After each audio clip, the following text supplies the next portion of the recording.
तो मैं एक बात कहना चाहता हूं, चाहे मंथरा का की मति हो, बुद्धि हो, चाहे कैकेयी की बुद्धि हो, चाहे दशरथ जी की बुद्धि हो, इस बुद्धि पर पूरा अधिकार अगर विश्व की धरती पर किसी का है तो वो सरस्वती का है। बोलो है कि नहीं? सरस्वती का अधिकार है। इसलिए देवताओं ने आपका आवाहन किया है, आपको यह कार्य करना ही करना है, अयोध्या आना ही आना है। देवताओं ने आपका आवाहन किया है तो उचित किया है, ठीक ही किया है। सरस्वती ने कहा मैं तो भ्रमित हो गई थी, लेकिन आप प्रेरणा दे रहे हैं तो मैं आपका कार्य अवश्य करूंगा। सरस्वती जाती है अयोध्या में। अब सरस्वती विचार कर रही है कि करूं तो क्या करूं, मैं किसके पास जाऊं? दशरथ जी महाराज के पास जाऊं? नहीं नहीं, दशरथ जी महाराज तो धर्म धुरंधर गुणनिधि ज्ञानी हृदय भगत मति सारंग पानी। उनकी मति तो इतनी निर्मल है, इतनी निर्मल है भक्ति के कारण कि उनकी मति कभी भ्रमित हो ही नहीं सकती है। कभी वो नहीं कह सकते हैं ये कि राम बन चलेगा, नहीं कह सकते हैं। दशरथ जी की मति पर सरस्वती भी संदेह व्यक्त कर रही हैं, क्योंकि हृदय भगत मति सारंग पानी। याद रखना, जहां पर भक्ति आ जाए वहां पर मति भ्रमित नहीं हो सकती है। सावधानी से सुन लेना, जहां भक्ति है। इसलिए कहता हूं कि चाहे जितने बुद्धिमान क्यों ना हो तुम, लेकिन भक्त बने रहना। अगर भक्त बने रहोगे तो याद रखना दशरथ बन जाओगे, क्योंकि दशरथ ज्ञानी भी हैं और भक्त भी हैं। दशरथ बन जाओगे। और यदि तुम भक्त नहीं रहोगे, केवल ज्ञानी रहोगे, तो भक्तहीन होने के कारण केवल ज्ञानी रहोगे तो दशरथ नहीं दशमुख बन जाओगे प्यारे। क्या बन जाओगे? दशमुख। दशमुख भक्ति को स्वीकार नहीं करना चाहता है। वो ज्ञानी तो है, ज्ञान का अभिमान भी है, लेकिन वो भक्त नहीं बनना चाहता है, ना भक्ति को स्वीकार करना चाहता है। ये बड़ी विडंबना है। हृदय भगत मति सारंग पानी, भक्ति हृदय में निवास करती है। इसलिए सरस्वती कहती है कि मेरी हिम्मत तो नहीं है कि मैं महाराज के पास जाऊं, दशरथ जी के पास। फिर कहां जाना चाहिए? तो कहा एक काम करो, 3 महारानियां हैं, कैकेयी, कौशल्या, कैकेयी और सुमित्रा, ये 3 महारानियां हैं। कहा ऐसा करो कि इन तीनों में से किसी एक महारानी को प्रभावित करो। सरस्वती ने कहा ये तीनों महारानियों में से किसी एक को भी प्रभावित नहीं किया जा सकता है। क्यों? इसलिए कि कौशल्यादि नार प्रिय सब आचरण पुनीत, पति अनुकूल प्रेम दृढ़ हरि पद कमल विनीत। देखो भाई, इस दोहे में भी मर्म छिपा है। कौशल्यादि नार प्रिय सब आचरण आदि, कौशल्यादि में कैकेयी आ गई, सुमित्रा आ गई। कौशल्यादि नार प्रिय सवाचरण पुनीत, पति अनुकूल प्रेम दृढ़ हरिपद कमल विनीत।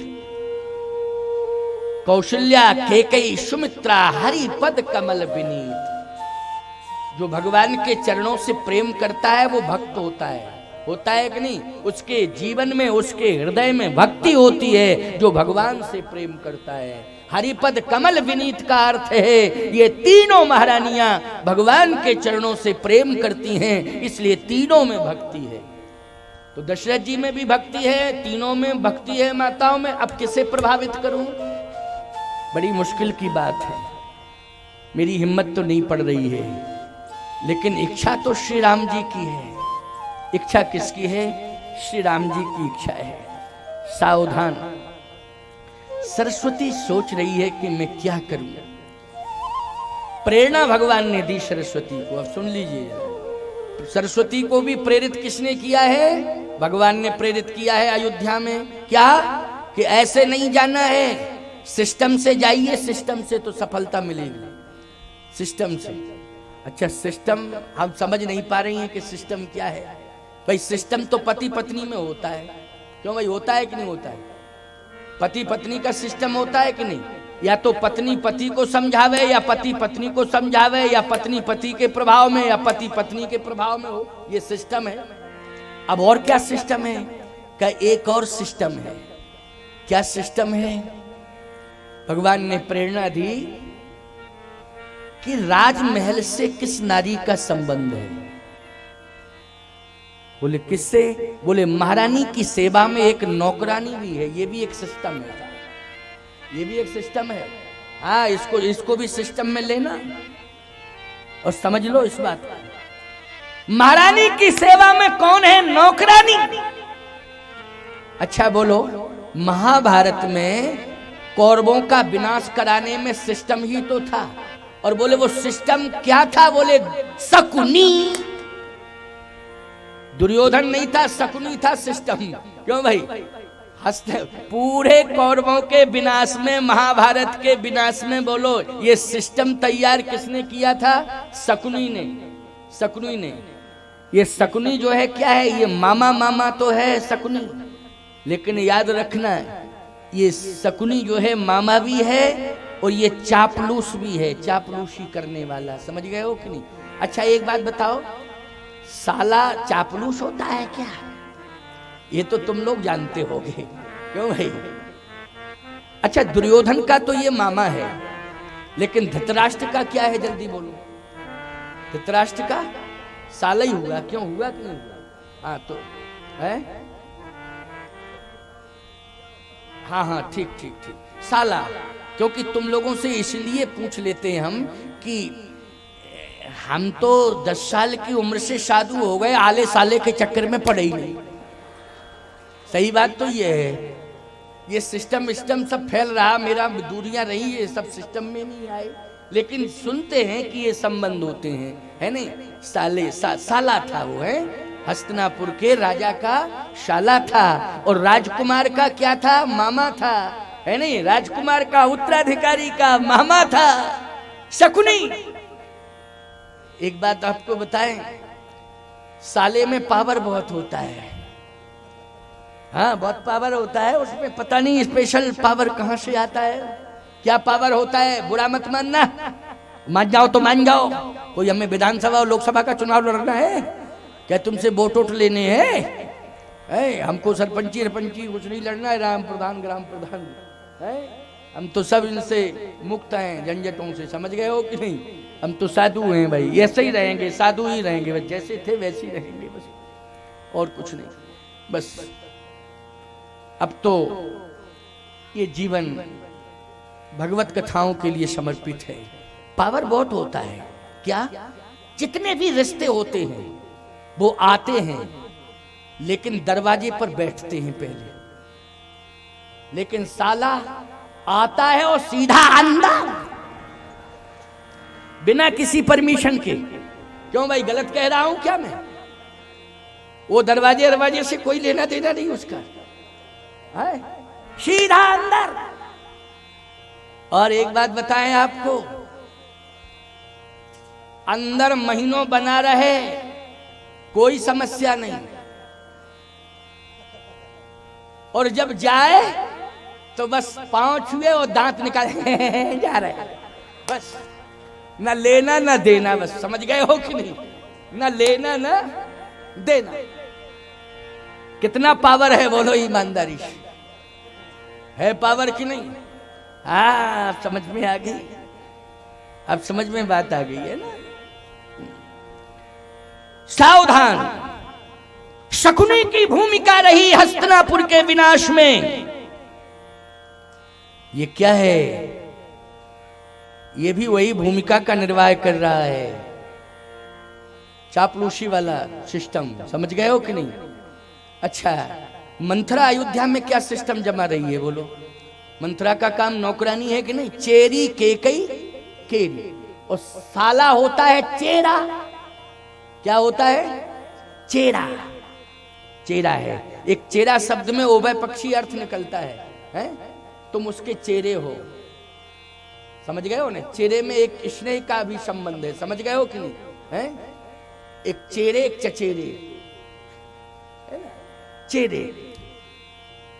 चेरी केकई केरी, इसका मतलब है केवल नौकरानी ही नहीं थी, वो केकई से प्यार करती थी, केकई उससे प्यार करती थी। चेरी मानी प्यार करना भी। समझ गए हो कि नहीं? वो केकई से प्यार करती थी मंथरा, और मंथरा से केकई प्यार करती थी, और केकई से मंथरा प्यार करती थी। चेरी दासी भी है और चेरी है, प्रेम भी करती है। इसलिए नाम मंथरा मंदमती, नाम मंथरा मंदमती, चेरी के कई के अजस पिटारी ताही कर गई गिरामती फेर। ये सिस्टम किसने बनाया है? भगवान ने बनाया ये सिस्टम। मंत्रा को प्रेरित किया है, सरस्वती को भी प्रेरित किया है कि सरस्वती तू मंत्रा को प्रेरित कर। नाम मंथरा मंदमती, चेरी के कई के।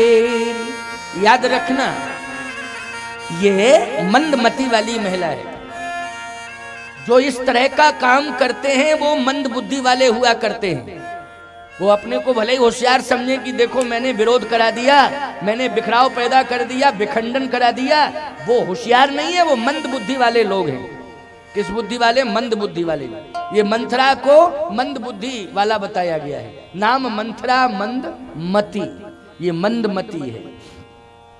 चेरी के कई केरी अजस पिटारी ताही करी गई गिरामती फेर। सरस्वती ने अपयश की पिटारी उसके ऊपर रख दी। अपयश की पिटारी, अपयश की पिटारी क्या है? 100 सोतों की कथा थी उसमें। अब सोचिए जरा, एक सौत की कथा खतरनाक होती है और 100 सोतों की कथा। एक बात आपको बतावें, भारत के विद्वानों की बैठक बुलाओ और उनसे कहो कि 100 सोतों की कथा सुनाओ, कोई नहीं सुना पाएंगे। 1 2 4 की सुना देंगे, ज्यादा से ज्यादा कद्रु विंतरण दीन दुख तुम्हें कौशला दे, है नहीं? पहले तो उसने यही सिखाया था, लेकिन ये सफलता नहीं मिली। कद्दू और वृंता की कथा सुनाने के बाद मंथरा को सफलता नहीं मिली, लेकिन काट कथा सत सबत की 100 सोतों की कथा सरस्वती जी ने उसको अपयश की पिटारी में बंद करके उसके माथे पर रख दी थी, उसके मस्तक पर, सिर पर रख दिया था। जब वो पहली बार में विफल हुई तो देवताओं ने कहा सरस्वती तुम भी विफल हो गई हो, तुम भी विफल हो गई हो। सरस्वती ने कहा प्रयास तो मैंने पूरा कर लिया, कि लेकिन विफल हो गई हो। केकई ने डांट दिया मंथरा को, खबरदार अगर तूने राम विरोधी बयान दिया तो तेरी जीभ पकड़ के खींच लूंगी, हट जा यहां से, आंखों से ओझल हो जा, आइंदा कभी हिम्मत मत जुटाना, नहीं तो तेरी जीभ पकड़ के खींच लूंगी। देवताओं ने कहा, इंद्र ने कहा ये तो फेल हो गई सरस्वती। सरस्वती बोली क्या बतावें, जितना प्रयास करना था उतना कर लिया, अब क्या किया जाए। कहे कि पावर सप्लाई करो, करंट अभी सप्लाई नहीं हो रहा, कहीं फॉल्ट है, अभी पूरी तरह से पावर सप्लाई करो। कहे पूरी तरह से पावर सप्लाई तो तब होगा जब भगवान पावर देंगे। तो याद रखना ये 100 सोतों की कथा मंथरा कभी नहीं सुना सकती थी, लेकिन याद रखना राम कीन चाहे सोई होई, मूक होए बाचाल पंग चढ़े गिरवर गहन। बोलो, मूक होए बाचाल पंग चढ़े गिरवर गहन। ये ताकत भगवान में है। बोलो ये किसमें ताकत है? ये ताकत भगवान में है यार। प्यारे याद रखना, कभी कभी बुद्धि में बहुत कुछ होता है, बहुत कुछ होता है बुद्धि में। सरस्वती जी कृपा किए हैं, सब कुछ है इसके अंदर, लेकिन वाणी से नहीं कह पा रहे हैं, बेचारे ही नहीं निकल पा रहे। सब कुछ है, लेकिन भगवान की कृपा होगी तो मूक होए बाचाल पंगु चढ़े गिरवर गहन। इसका मतलब यह है कि आज मंथरा को अगर मंथरा में पावर सप्लाई किया है तो किसने किया है वो पावर सप्लाई? राम कीन चाहे सो होई, भगवान ने किया है, स्वयं प्रभु राम ने किया है। अपना कार्य कराने के लिए मंथरा में वो पावर दे दिया है कि मंथरा की वाणी का प्रभाव कैकेयी मां के ऊपर पड़ जाए। मंथरा की वाणी का प्रभाव इसलिए मंथरा में कहत कथा सत सवत की, 100 सौतों की कथा कहने का सामर्थ्य मंथरा में आ गया। और मंथरा ने जाकर के दोबारा जब प्रयास किया तो केकई प्रभावित हो गई। बोलो, दोबारा में प्रभावित हुई, पहली बार नहीं हुई, दोबारा में प्रभावित हो गई केकई। और जैसे केकई दोबारा में प्रभावित हुई तो आपको मालूम है कनक भवन में बैठी थी, लेकिन कोप भवन में पहुंच गई। कहां पहुंच गई? कोप भवन में सीधी। ये 100 सौतों की कथा का प्रभाव था, सीधी कोप भवन में गई। अच्छा, कनक भवन के दरवाजे पर मंथरा बैठ गई। कनक भवन के दरवाजे पर मंथरा बैठ गई और कनक भवन से निकल के गई कोप भवन में केकई पहुंच गई। याद रखना, कनक भवन में कोप भवन में बहुत अंतर है। क्या है? बोले, कोप भवन में क्रोध का निवास है। कौन वास करता है कोप भवन में? क्रोध। और कनक भवन में कौन वास करता है? बोले, कनक भवन में तो स्वयं भगवान राम निवास करते हैं। अयोध्या के कनक भवन में श्री राम जी बैठे हुए। बोलो, बैठे हैं कि नहीं बैठे हैं? तो आज केकई कहां पहुंच गई? क्रोध के घर में पहुंच गई। क्रोध के घर में अंधकार ही अंधकार था। अच्छा, एक बात और बताएं आपको, ये कोप भवन महाराज दशरथ ने नहीं बनवाया था। ये कोप भवन महाराज अज ने भी नहीं बनवाया था। आप कहोगे महाराज फिर कोप भवन किसने बनवाया था? कोप भवन तो जब से इक्ष्वाकु वंश चला तब से ही कोप भवन था। महाराज इक्ष्वाकु के समय से कोप भवन था। आप कहो महाराज इक्ष्वाकु के समय से कोप भवन था? अरे इक्ष्वाकु, महाराज इक्ष्वाकु के समय से ही कोप भवन था, लेकिन उद्घाटन दशरथ जी के समय में हुआ। किसी को जरूरत ही नहीं पड़ी, किसी को जरूरत नहीं पड़ी कोप भवन की।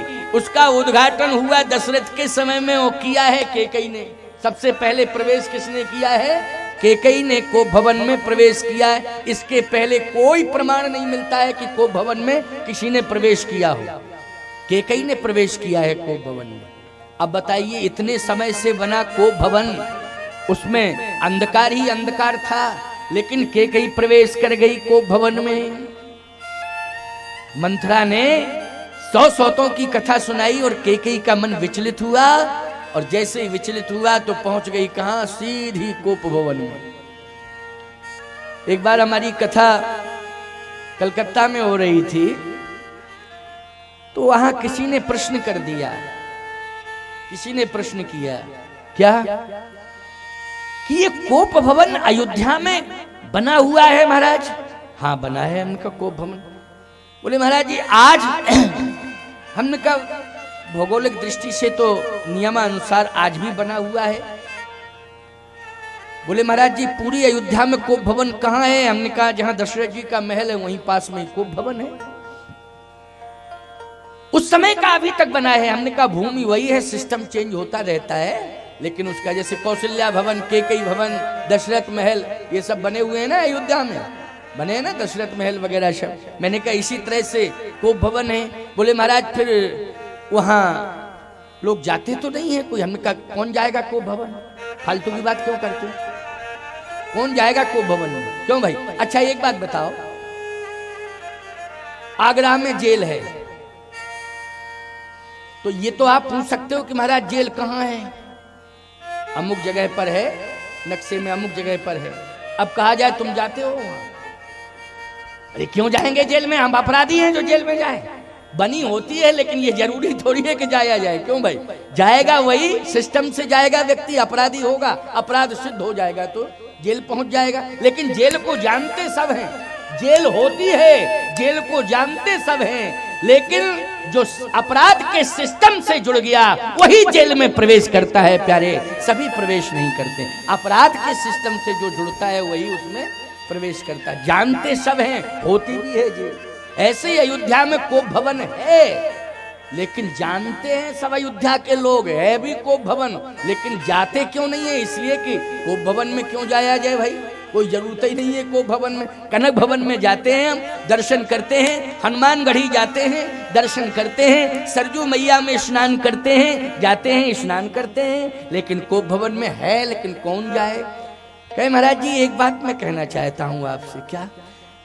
अगर हम सब राम के अनुयायी हैं तो राम की अयोध्या में कोप भवन है कि नहीं? हाँ है कोप भवन। तो अगर हम राम के अनुयायी हैं तो बड़े बड़े 5 स्टार होटल की तरह भवन बनवाते हैं, लेकिन आज तक किसी भी व्यक्ति ने अपने मकान के नक्शे में कोप भवन नहीं शिफ्ट किया, न सिस्टम बनाया कि अलग से कोप भवन बनाया हो। क्यों? मैंने कहा इसलिए कि पहले ये कभी कभी नाराज होती थी तो अलग से कोप भवन बनता था।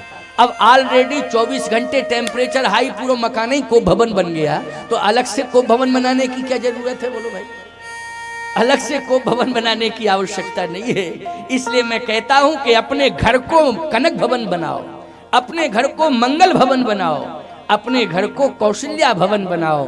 कोप भवन बनाने की जरूरत नहीं है। लेकिन कोप भवन आज केकई का घर बन रहा है प्यारे, उसमें वो प्रवेश कर रही है, वो अपना घर बनाने जा रही है, कोप भवन को प्रवेश कर रही है।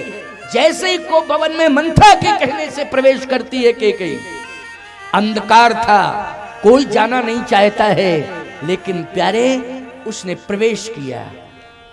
किसकी इच्छा से प्रवेश किया है? सब राम जी की इच्छा से हुआ है। महाराज श्री दशरथ, अब आप देखें यहां सिस्टम यहां भी चेंज हो रहा है। क्या? जब भी दशरथ जी महाराज राज्यसभा से आते थे तो भगवान रंगनाथ जी के मंदिर में जाते थे दर्शन करने के लिए। जब राज्यसभा जाते थे तब दर्शन करके जाते थे, और जब लौटते थे तब दर्शन करते थे। यह सिस्टम था। किसका? रंगनाथ जी का। क्योंकि अवधपुरी रघुकुल मणि राऊ हृदय, अवधपुरी रघुकुल मणि राऊ वेद विदितते दशरथ नाऊ, और धर्म धुरंधर गुण निधि ज्ञानी, हृदय भगत मति सारंग पाणी। सारंग पाणी मानी रंगनाथ जी, भगवान विष्णु रंगनाथ जी। तो रंगनाथ जी का दर्शन, ये इष्ट हैं, इक्ष्वाकु वंश के ये इष्ट हैं, समझ गए हो कि नहीं? रघुकुल के इष्ट हैं ये।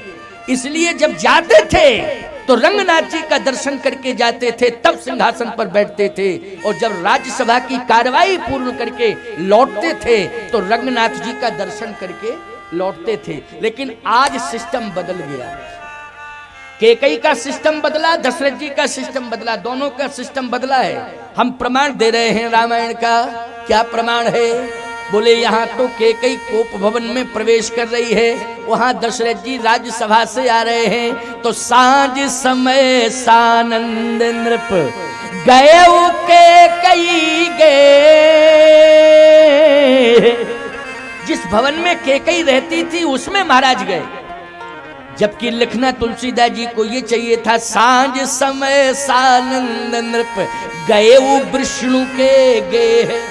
विष्णु गेह मानी रंगनाथ का मंदिर, लेकिन रंगनाथ जी के मंदिर नहीं गए महाराज दशरथ। रोज जाते थे, लेकिन उस दिन भगवान राम ने ऐसी मति पलटी कि रंगनाथ जी तो बगल में रह गए, सीधे केकई के दरवाजे पर पहुंच गए। सांझ समय सानंद नृप गए केकई गे। एक बात आपको बताएं, प्रातः कालीन समय और संध्या का समय, बोलो भगवान के मंदिर में जाने वाला होता है कि नहीं होता है? मैं एक बात कहता हूं, आप, आपकी पत्नी और आपके बच्चे, ये सभी जाएं शाम को भगवान का दर्शन करने। आप अपनी पत्नी को लेके जाइए, बच्चों को लेके जाइए, दर्शन कराइए भगवान का। क्यों? संध्या समय में जो परिवार भगवान का दर्शन करता है, याद रखना उसकी रात्रिचर्या मंगलमय हो जाती है। उसकी रात्रिचर्या को स्वयं भगवान संभालते हैं। अच्छा भैया एक बात बताएं, जो प्रातःकालीन बेला में भगवान का दर्शन करते हैं परिवार के साथ, अथवा परिवार में रह के भगवान का पूजन करते हैं, तो उनकी दिनचर्या बहुत अच्छी होती है। प्रातःकालीन बेला में परिवार सहित भगवान का जो पूजन होता है, भगवान का जो पूजन करते हैं, उनकी दिनचर्या बहुत अच्छी होती है। और परिवार सहित संध्या के समय जो भगवान का स्तवन करते हैं, उनकी रात्रिचर्या मंगलमय हो जाती है। चर्याएं दो ही होती हैं, दिनचर्या और रात्रिचर्या। इसलिए ये रात्रिचर्या और दिनचर्या संभल गई तो ईमानदारी से बताओ, आपका जीवन संभल गया कि नहीं संभल गया? आपका जीवन संभल गया, आपका जीवन सुधर गया, आपका परिवार बन गया, आपके परिवार में मंगल आ गया। इसलिए ये प्रातःकालीन और संध्याकालीन ये दोनों में भगवान का पूजन स्तवन होना चाहिए और परिवार सहित सम्मिलित होना चाहिए, परिवार सहित जुड़ना चाहिए। चर्याएं दोनों, दिनचर्या और रात्रिचर्या, ये दोनों ही संभल जाएंगी। लेकिन आज महाराज की रात्रिचर्या बिगड़ गई। समझ गए कौन सी चर्या बिगड़ गई? रात्रिचर्या। स्पष्ट रामायण का वाक्य है, मैं नहीं कह रहा हूं, रामचरितमानस का। रात्रिचर्या क्यों बिगड़ी? क्योंकि संध्या के समय संधि काल में पत्नी के दरवाजे पर पहुंचे, पत्नी के भवन में पहुंचे, पहुंचना चाहिए था परमात्मा के भवन में, पत्नी के भवन में पहुंच गए। बोलो रात्रिचर्या बिगड़ गई पूरी कि नहीं बिगड़ गई? बिगड़ी। कैसे बिगड़ी सुन लो जरा, मैं थोड़ी कह रहा हूं, रामायण में लिखा है। साझ समय सानंद नृप गयऊ के कई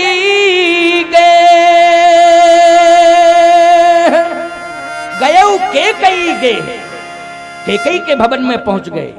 और जैसे ही पहुंचे तो मंथरा बैठी बैठी रो रही थी। यहीं से संध्या बिगड़ गई। साहब बिगड़ गई कि नहीं? मंथरा बैठी बैठी रो रही थी, आंखों में आंसू निकले मंथरा के, और ऐसे आंसू निकल रहे थे कि जैसे सावन भादों की झड़ी लग गई हो। ये बनावटी रोना था उसका, समझ गए हो? बनावटी रोना। महिलाएं बनावटी रोना बहुत ज्यादा जानती हैं, बड़ा अभ्यास है इनका, क्यों बनावटी रोने का। एक सेकंड में पता नहीं आंसुओं का समुद्र है क्या तुम्हारे अंदर, एक सेकंड में आंसू निकल जाते हैं। प्रयास करो तब भी आंसू बड़ी मुश्किल से निकलती, लेकिन एक सेकंड नहीं लगता है साहब, आंसू निकल जाते हैं। रोने का बहुत अभ्यास है। बेटी की विदा होती है, कल मैंने परसों सुनाया था, तो परिवार के लोग रोते हैं, पड़ोस की महिलाएं भी बहुत रोती हैं, बहुत रोती हैं। लेकिन मैं कहता हूं कि रोती तो हैं ही हैं, लेकिन पूरा मकान ही खराब कर देती है। क्यों भाई? हैं? वो क्या हम जानते नहीं वो सब, लेकिन है नहीं।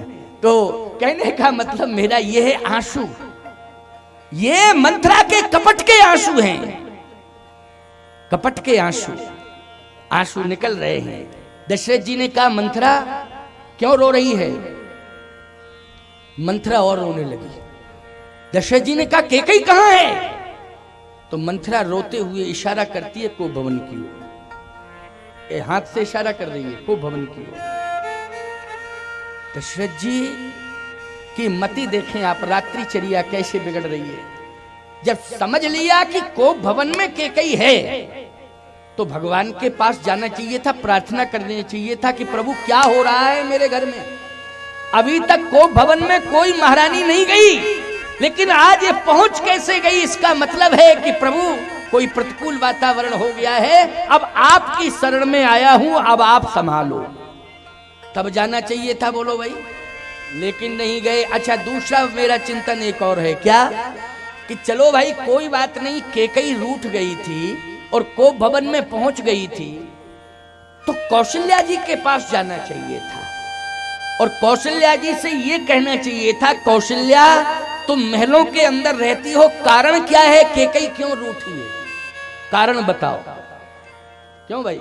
कारण बताओ क्यों रूठी? क्योंकि मंथरा ने तो हाथ हिला दिया ऐसे, मैं कुछ नहीं जानती हूं। जानती सब थी, मैं कुछ नहीं जानती। लेकिन कौशल्या के भवन में जाना चाहिए था। कौशल्या कारण क्या है कि आज केकई को भवन में है? और यदि नहीं समझा पा रही थी कौशल्या, तो कहना चाहिए था कौशल्या जाकर के देखो, समझो, पूछो क्या बात है, कारण क्या है। क्यों भाई? पूछो कारण क्या है। एक बात और बताएं, कौशल्या में बड़ी ताकत है। कौशल्या जैसी महान नारी दुनिया में कौन हो सकती है प्यारे?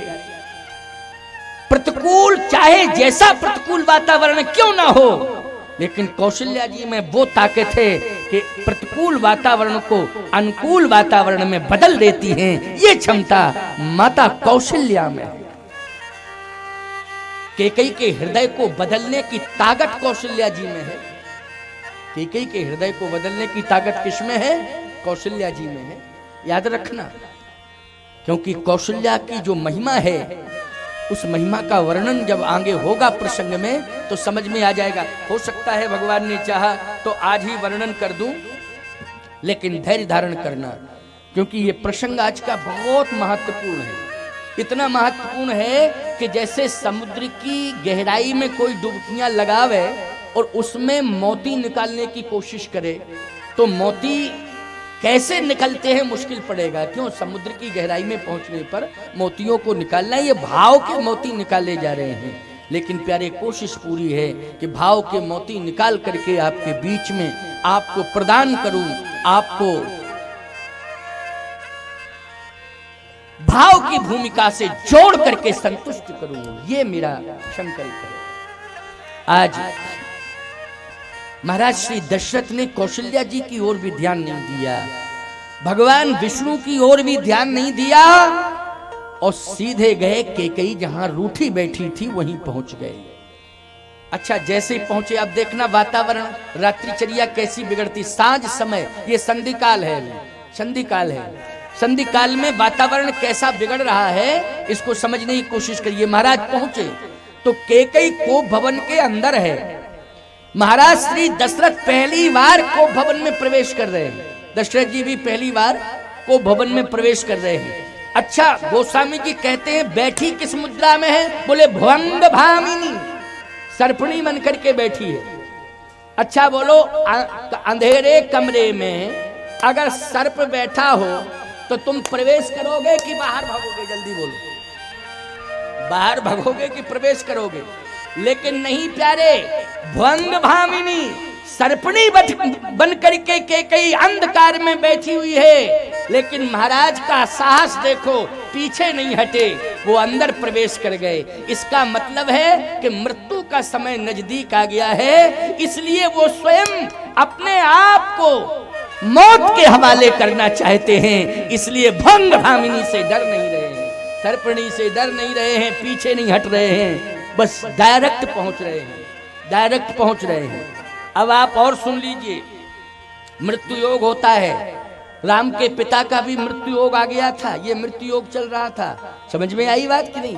ये मृत्यु योग था, राम जी के पिताश्री का मृत्यु योग है, ये टल नहीं सकता है। अशोक, तुम्हारा सहयोग आ गया है, हमने सुन लिया। आ जाएगा 5 कुंटल गेहूं और 1 टीन शुद्ध घी और 1 कुंटल चीनी, ये इन्होंने कामद ग्रहण पूर्णा भंडार में समर्पित किया। अशोक पुजारी ने, आशीर्वाद है मेरा। ये मेरे शिष्य भी हैं, दीक्षा भी लिए। एक बार हमारी कथा भी कराई थी, बहुत अच्छी कथा कराई थी। 5 बार तो जयप्रकाश जी ने कराई, 1 बार अशोक जी ने कराई, और जरार में भी बहुत बड़ी कथा मेरी हुई थी। क्यों भाई? आप लोग पराशर जी बैठे हैं, राजकुमार जी बैठे, शीतल जी शायद आए नहीं है, स्वास्थ्य की असमर्थ, एक दिन आए थे। शीतल जी के परिवार ने, शीतल जी ने बहुत बढ़िया कथा कराई थी, बहुत अच्छे स्तर पर कथा हुई थी। अब अयोध्या दास जी महाराज ने अयोध्या धाम आश्रम में भी विराट कथा का आयोजन किया है। बड़ी भव्यता और दिव्यता के साथ ये आयोजन हो रहा है, और ऐसा लग रहा है कि जैसे हम स्टेडियम में कथा कह रहे हैं। स्टेडियम का स्वरूप बना हुआ है। क्यों भाई, बना है कि नहीं बना है? बड़ा भव्य दिव्य स्वरूप बना हुआ है, बहुत अच्छा लग रहा है। पीछे ऊंचाई पर लोग बैठे, फिर थोड़ा नीचाई पर, अब हम पता नहीं कितनी गहराई में बैठे हुए हैं। आनंद आ रहा है, आनंद आ रहा है ना, बहुत बढ़िया। आइए, भुवंग भामिनी सर्पणी बैठी है अंदर। भुवंग भामिनी का अर्थ क्या है बोलो? भुवंग मानी सर्प होता है ना, उस अब चूंकि वो महिला बाची संबोधन में तो हम सर्पणी कहेंगे। क्या कहेंगे? सर्पणी कहेंगे, क्योंकि भामिनी शब्द का प्रयोग है ना, भामिनी, इसलिए सर्पणी बन करके बैठी है। वो सर्पणी बन करके बैठी है अंधेरे में, जहां प्रकाश ना हो वहां सर्पणी बैठी हो। किसी की हिम्मत नहीं पड़ेगी जाने की, लेकिन जिसकी मौत आ जाए वो तो जाएगा ही जाएगा। बोलो, जाएगा कि जाएगा कि नहीं जाएगा? दशरथ जी महाराज पीछे नहीं हटे, पहुंच गए। अच्छा, पहुंच गए। और सुनो, खूब महाराज दशरथ ने महुअर बजाया। हाँ हाँ, रामायण की चौपाइयां ये महुअर है। क्या कही है तू रानी रिसानी? क्यों, ये महुअर नहीं है? क्यों भाई, क्यों हे तू रान रसानी। अच्छा और देखो, आगे भी देखो आप, बहुत बढ़िया बातें हैं। कहू कही रंग कहीं करहु नरेशु, कहू कहीं नृपय निकास है देशु। बोलो ये महुअर बजाना है कि नहीं? मधुर मधुर वचन बोल रहे हैं ना, है? महुअर बजता है तो सर्पणी क्या करती है, सर्प क्या करता है, झूमता है ना। विष होते हुए भी महुअर में वो ताकत होती है कि वो सर्प झूमने लगता है? इसका मतलब है अपने आप को भूल जाता है वो महुअर की बीन के सामने, स्वर के सामने। लेकिन ये ऐसी सर्पणी है प्यारे कि ये महुअर से प्रभावित नहीं है। बहुत वाणी से मधुर मधुर वचन, ना जाने कितने आश्वासन दिए हैं। अरे सांप आ जाएगा, बंद कर, क्या बजा रहा है? नहीं कहीं जंगल है, कहीं से आ गया तब तो बड़ी है ना। इसलिए ध्यान भाई, जंगल चारों तरफ जंगल ही जंगल है। हम शाम को घूमने जाते हैं तो परसों की बात है, हमको काला बिच्छू मिल गया, ऐसे डंक किए था। और कल तो पता नहीं ठाकुर जी ने रक्षा कर दी, जो दो प्राणियों को बचा लिया गया, भगवान की कृपा से बच गए वो। हम संयोग से वहीं थे, खतरनाक एक्सीडेंट हुआ लेकिन हम वहीं थे। जैसे ही थे तो वो तो रात्रि का समय टक्कर दे करके भाग गया वाहन, लेकिन हमारे साथ 5-7 लोग थे। उनका उठाओ, इनको उठाओ। दिनेश मिश्र थे मेरे साथ, दिनेश मिश्रा, और पाठक जी थे, प्रयागज्योति जी, और मैं था, और गौरव था प्रधान, और ये विनोद था मेरे साथ में। बहुत थे, 7-8 बच्चे थे। तो मैंने कहा उठाओ। अब महिला पड़ी बीच में, बिल्कुल एकदम बेहोश, और उसका पति एक तरफ पड़ा। मैंने कहा उठाओ जल्दी।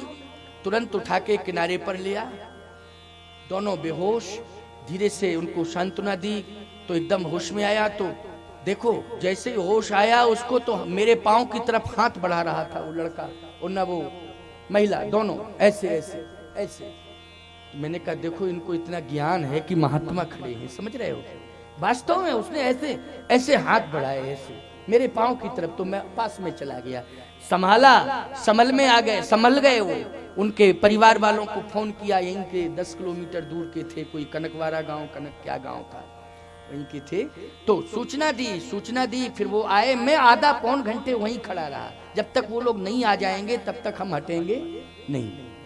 और अभी पता लगा कि वो दोनों अस्पताल में स्वस्थ हैं, भगवान की कृपा से दोनों बच गए, दोनों स्वस्थ हैं। वो दोनों अस्पताल में, पता किया फोन से, वो स्वस्थ हैं, फिरोजाबाद में भर्ती हैं। लेकिन वो तो अगर नहीं होते उस समय, ठाकुर जी की क्या महिमा है। मैं कभी यमुना जी के पुल तक नहीं जाता था, उसके पहले लौट के आता था। कल मैं जिद करके गया कि नहीं मैं दर्शन करूंगा आज यमुना जी का, और जैसे ही दर्शन करके लौटा यमुना जी के किनारे ही वो घटना घट गई। तो भगवान ने बचाया, ठाकुर जी की इच्छा, ये पुण्य मिल गया, समझ लो प्राण रक्षा हो गई। तो भैया मैं कहना यही चाहता हूँ कि पुण्य करते रहना, परमार्थ करते रहना। तुम्हारी संतान नहीं तुम पुण्य कर रहे हो, या तुम्हारी संतान पुण्य कर रही है। जब भी प्राण घातक संकट आएगा, ये पुण्य कवच बन करके तुम्हारी रक्षा कर लेगा, तुम्हारे प्राणों की रक्षा कर लेगा। ये विश्वास करने की जरूरत है। किसकी जरूरत है? विश्वास की जरूरत है ये। इसलिए विश्वास करिए आप। ये क्या हुआ है? ये पुण्य ही तो कवच बन करके आया है। बोलो आया कि नहीं आया? पुण्य कवच नहीं। एक्सीडेंट वाले घटना स्थल को कोई पास में रुकता नहीं है। कौन रुकता है? कोई नहीं रुकता है। मैंने कहा रुको रुको रुको, संभालो इसको हटाओ, सड़क के किनारे ले जाओ। ये बीच में पड़ी है, कोई वाहन आकर के रौंद डालेगा, वैसे भी नहीं मरी तो मर जाएगी वो महिला। तुरंत आनंद फानन में ये व्यवस्था की गई। तो प्यारे पुण्य जो है साथ आते हैं। मैं कहता हूं कोई माई का लाल ये कहे कि सूर्य का प्रकाश होगा तब मैं दिखाई दूंगा, तब मेरी रक्षा करेगा। मैं कहता हूं पुण्य का प्रकाश करोड़ों सूर्य से भी बड़ा हुआ करता है। करोड़ों सूर्य से भी बड़ा प्रकाश होता है किसका? पुण्य का प्रकाश। इसलिए पुण्य जैसा तो कोई कवच नहीं हो सकता है, पुण्य जैसी कोई शक्ति नहीं हो सकती है। इसलिए पुण्य सदा करते रहना, परोपकार सदा करते रहना, पुण्य सदा अपने हाथों से करते रहना। समय समय पर तुम्हारी रक्षा होती रहेगी। आज दशरथ जी महाराज ने बहुत प्रयास किया, लेकिन कैकेयी ने स्वीकार ही नहीं किया। और वो क्रोध में आकर के कहती झूठा ही लेना, झूठा ही देना, झूठा ही भोजन, झूठ चबेना। महाराज ने एक बात और कह दी। क्या? कभी नहीं कहना चाहिए था ऐसा, एक राजा को तो नहीं कहना चाहिए था, लेकिन राजा बोल रहा है। क्यों बोल रहा है राजा? इसलिए बोल रहा है क्योंकि आज राजा नहीं बोल रहा है, राजा के सिर पर जो काल नाच रहा है वो काल बोल रहा है। क्या बोल रहा है? दशरथ जी को ऐसा नहीं कहना चाहिए था कि कहू कही रंग कही करहु नरेशु ओ कहूं कहीं नृपैन का से देशु। रानी तेरे कहने से मैं राजा को भिखारी और भिखारी को राजा बना दूं, तेरे कहने से। एक बात बताओ, राष्ट्रपति अपनी पत्नी के कहने से डिसीजन देता है राष्ट्र के लिए? क्या जल्दी बोलो, कि संविधान के अनुसार डिसीजन देता है? बोलो।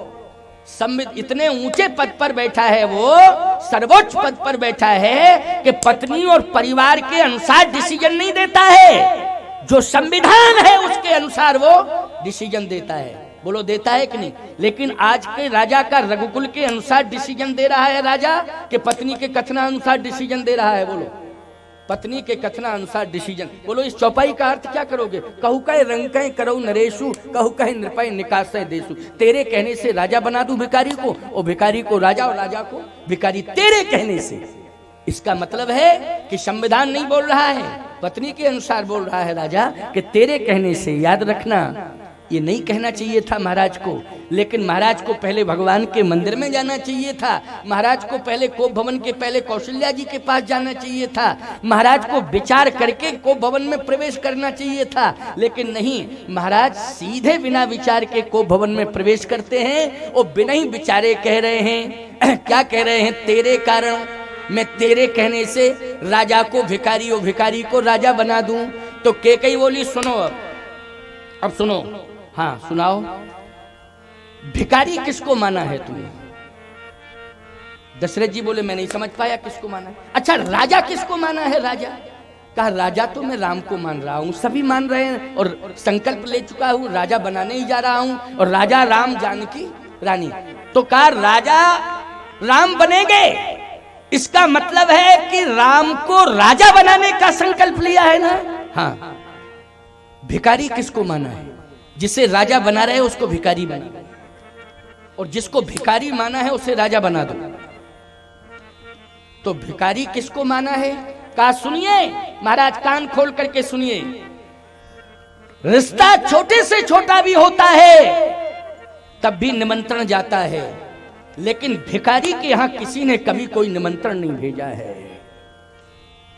भिखारी के यहाँ सूचना पहुंचाता कोई? बताओ भाई, तुम्हारे घर में कोई उत्सव हो, लेकिन भिखारियों के पास सूचना नहीं पहुंचती है, ना निमंत्रण पहुंचता है, ना कोई सूचना पहुंचती है। भिखारी आ जाए तो उनको भोजन मिल जाता है। क्यों भाई? भिखारी आ जाए तो उन्हें भोजन तो मिल जाता है, लेकिन कोई सूचना नहीं पहुंचाता, ना कोई निमंत्रण देता है। ये भिखारियों की स्थिति है। बोलो है कि नहीं? तो आपने समस्त तीर्थों को सूचनाएं पहुंचाई हैं राम को राजा बनाने के लिए, संपूर्ण तीर्थ के महात्माओं के पास सूचनाएं पहुंची हैं, लेकिन भरत के पास तो कोई सूचना भी नहीं गई है। इसका मतलब है उसे भिखारी माना है, भिखारी माना है भरत को।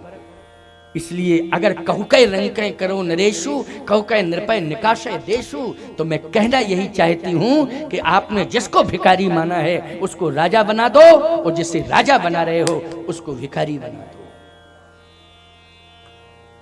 दशरथ जी महाराज ने जैसे सुना मूर्छित होकर गिर पड़े। इसका मतलब है कि एक दशा नहीं, फुसकार मार दी है सर्पणी ने। क्या मार दी है? फुसकार। और ऐसी फुसकार मारी कि उसी में महाराज क्या हो गए? अगर सांप अच्छी तरीके से फुसकार मार देता है तो बोलो बेहोशी आ जाती है कि नहीं आ जाती है? बेहोशी आ जाती है।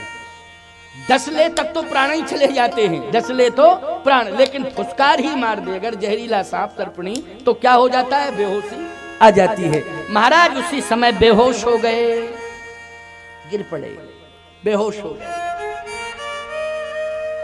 सावधान, थोड़ी देर में होश आया। जैसे होश आया, कैकेयी ने उठाया नहीं था, कैकेयी ने उठाया नहीं। क्यों? इसलिए नहीं उठाया कि ऐसी फुसकार कैकेयी ने मारी कि महाराज बेहोश हो गए। लेकिन कैकेयी किसका रोल? भुवंग भामिनी, सर्पणी का रोल अदा कर रही थी न कैकेयी, इसलिए सर्पणी किसी को फुसकार मारती है फिर उसे सहलाती बहलाती नहीं है। क्यों सहलाती बहलाती है ना, ये उसका काम ही नहीं है। अब वो तो बैठी है, होश आया, और जैसे होश आया तो याद रखना, ध्यान से सुनना, सर्प भगवान शिव के गण हैं। एक भाव ये है, सर्प किसके गण हैं? भगवान शिव के गण हैं। बोलो है कि नहीं? अगर सर्प सामने आ जाए और जिंदगी मौत की लड़ाई आप लड़ रहे हैं और भक्त हैं आप, तो उस समय आप किसी देवता का स्मरण नहीं करेंगे, भगवान शिव का स्मरण करेंगे। किसका करेंगे? भगवान शिव, क्योंकि सर्पों का संबंध किससे है? भगवान शंकर से है। अच्छा, मृत्यु आ जाए तो महामृत्युंजय महाकाल, महाकाल कौन है? भगवान शंकर। तो शंकर जी का सुमरण किया जाता है। दशरथ जी को जैसे ही होश आया तो याद रखना, दशरथ जी ने किसका सुमरण किया? बोले सुमिरी महेश। रामायण की चौपाई है कोप भवन की, बोलो है कि नहीं? ये रामचरितमानस की अर्धाली है, कोप भवन की अर्धाली है। जिस समय दशरथ जी को होश आया उस समय सुमिरी महेश ही कहा निहोरी, ओ बिनती सुनहु सदा शिव मोरी। हमारी प्रार्थना सुनिए। आज दशरथ आर्त होकर के पुकार रहा है, रक्षा करो रक्षा करो, बचाओ बचाओ बचाओ। सुमिर महेश कहा निहोरी, ओ बिनती सुनो सदा शिव मोरी। मेरी बिनती सुनो, मेरी प्रार्थना सुनो, हे भगवान शिव मेरी रक्षा करो, मेरी रक्षा करो। जैसे शिव जी को पुकारा और वो भंग भामिनी सामने है और दशरथ जी महाराज थोड़े ही होश में आए, कांप रहे हैं। इधर शिव जी का स्मरण किया, भगवान शंकर कैलाश पर्वत पर बैठे थे, खड़े हो गए। पार्वती जी ने कहा महाराज क्या बात है, क्या बात है, क्या बात है? बहुत बड़ी बात है, अयोध्या का सम्राट संकट में फंसा है। कैसे? बोले सर्पणी जो है डस रही है, लेकिन अभी डस नहीं पाया है। अगर नहीं पहुंचेंगे तो डस लेगी, और डस लेगी तो फिर समस्या खड़ी हो जाएगी। इसलिए मुझे जाने दो, जाने दो, जाने दो। पार्वती जी ने कहा जितने सर्प सर्पणी हैं वो आपके गण हैं, आप यहीं से नियंत्रण कर लो। कहे और जितने भी सर्प सर्पणी हैं वो हमारे नियंत्रण में है, लेकिन एक सर्पणी ऐसी है जो हमारे नियंत्रण से बाहर है। तो वो किसके नियंत्रण में है? कहा वो हमारे प्रभु राम के नियंत्रण में है। क्यों भाई, किसके नियंत्रण में? वो राम जी के नियंत्रण में। बाकी सर्प जितने हैं सर्पणियां वो शंकर के नियंत्रण में। अयोध्या की जो भंग भामिनी है वो राम के नियंत्रण में है। तो फिर आप क्यों जा रहे हैं बीच में? कहा इसलिए कि कोशिश कर रहा हूं, जब सामान्य से सामान्य बुलाता है कोई मुझे तो मैं चला जाता हूं। यहां तो अयोध्या के सम्राट ही नहीं, राम के पिता हैं और मुझे बुला रहे हैं। सुमिर महेश हैं, स्पष्ट नाम लेकर के कहा है, सुमिर महेश हैं कहा निहोरी। तो अब मुझे जाना पड़ेगा, इसलिए मैं जा रहा हूं। शंकर जी आए, आ गए शंकर जी। अब सुनते जाओ, स्पष्ट रामायण का प्रमाण दे के कह रहा हूं, शंकर जी आ गए। कैसे प्रमाण है कि शंकर जी आए?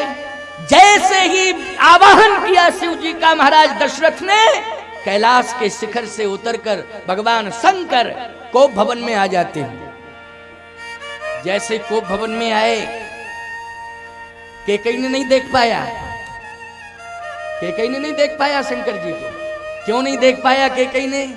इसलिए कि कैकेयी की आंखों में क्रोध है, और जिसकी आंखों में क्रोध होता है उससे परमात्मा दिखाई नहीं देता। समझ गए हो? क्रोध वाली आंखों से ईश्वर को देखा नहीं जा सकता, क्योंकि क्रोध पाप कर मूल, पाप का मूल होता है क्रोध, और जहां पाप का मूल हो वहां परमात्मा कहां रहेगा? कैकेयी को दिखाई नहीं दिए भगवान शंकर, लेकिन दशरथ जी को उठाया शंकर जी ने, और जैसे ही उठाया हाथ लगाया चैतन्यता आ गई, और देखा कि सामने भगवान शंकर खड़े हैं, भोले बाबा खड़े हुए हैं। आहा, तो क्या कह रहे हैं दशरथ जी भोले बाबा से? तुम प्रेरक